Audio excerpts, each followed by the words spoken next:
Hey everyone, Gamer Dad here. So, the International Aerospace Expo at Star Citizen is coming to an end. And I just have some background here of the last few days and the last few manufacturers going on here. It is quite interesting how they did it this year. They had a bit of drama because they released a new exploration ship called the Odyssey. And when they did that, a lot of people got upset because it kind of puts the Carrack, which is another exploration ship of about the same size, it's a little bit smaller, almost obsolete in their minds.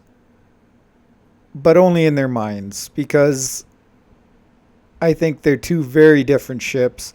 They're also, I don't know what people expect, because I would expect them to come out with an exploration ship for almost every manufacturer.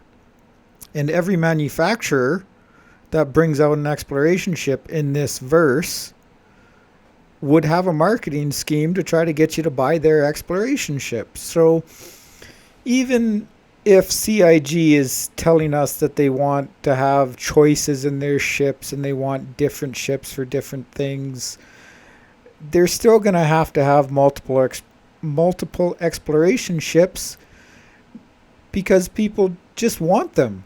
Somebody doesn't want to drive a Drake, they want to drive a Misk. Somebody doesn't want to drive an Origin, they want to drive a Cutlass. Like, there's got to be options for everybody.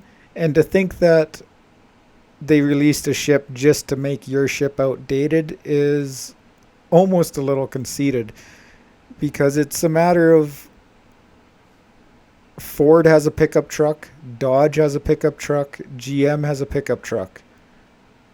Do they all make each other obsolete? Technically, I guess they do, but they all have one because they're all a different manufacturer. So I don't see the problem in this. I think people made a way bigger deal than it is. There is a cool thing on this new ship it has like a mining section to it, and you can actually make your own fuel.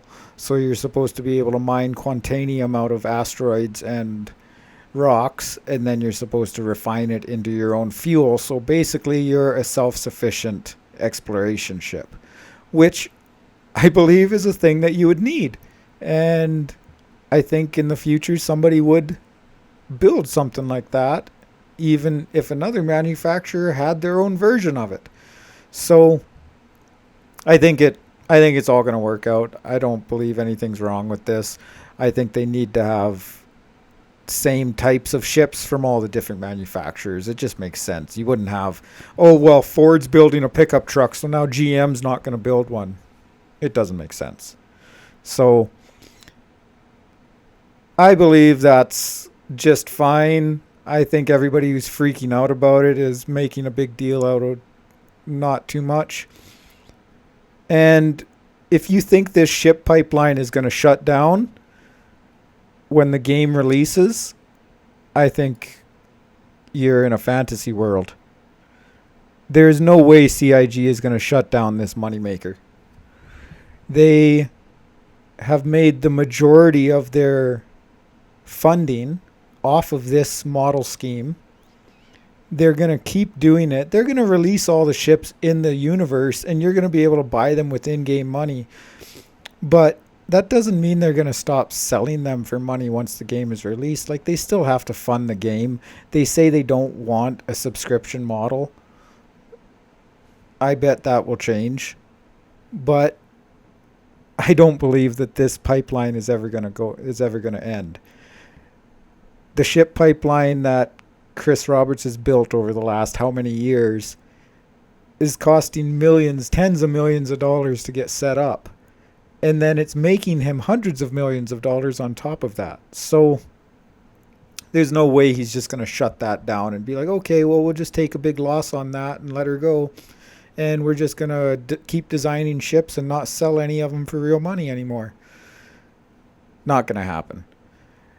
The one thing I am worried about is that they have so many ships in game right now I almost wonder what it will be like when the game is released, when they have so many ships they have to update.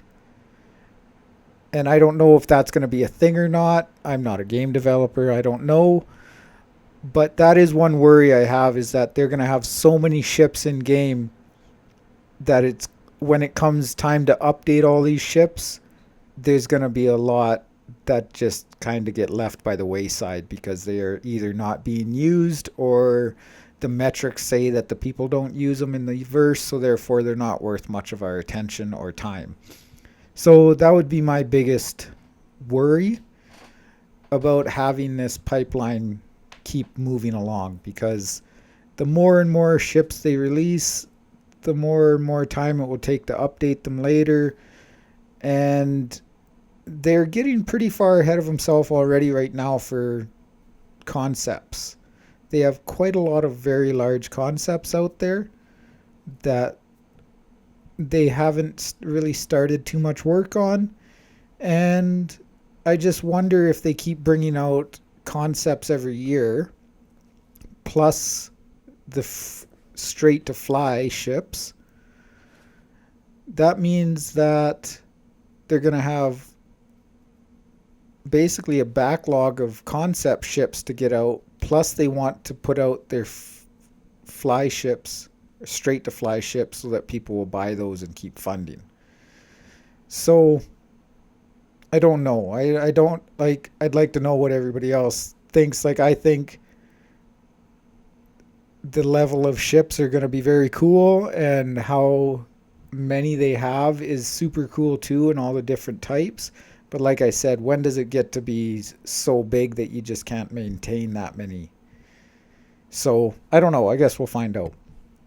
Another thing that was going on this last week in the gaming industry was Frontier developments for Elite Dangerous actually dropped at one point 40%, and they're at a pretty steady 30% down on their stocks because they had to redo their estimates for the year.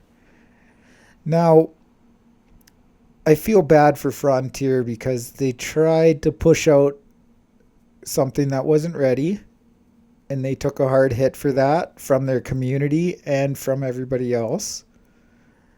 And then on top of that, now they're at a point where it's getting to be okay, and people are at the point where they just don't even want to give it a chance anymore.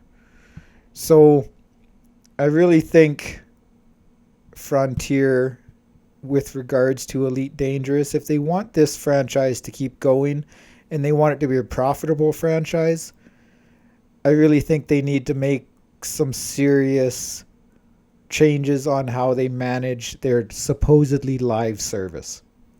So my thoughts on Elite Dangerous's live service is, lots of people do Elite Dangerous for their exploration.